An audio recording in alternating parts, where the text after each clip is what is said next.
আপনার CGPA 3.90 out of 4 অথবা 3.80 অথবা 3.70, তারপরও কেন চাকরি হচ্ছে না?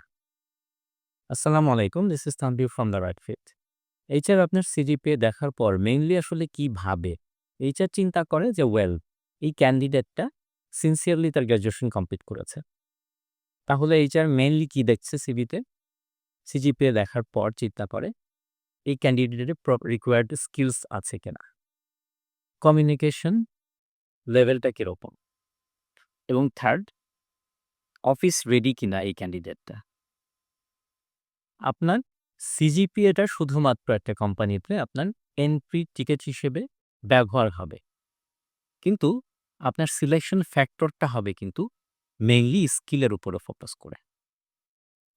সো আপনি যদি সিজিপিএ নিয়ে ওভার থিংকিং করেন, দয়া করে এই ভিডিওটা শেয়ার করবেন। Thank you.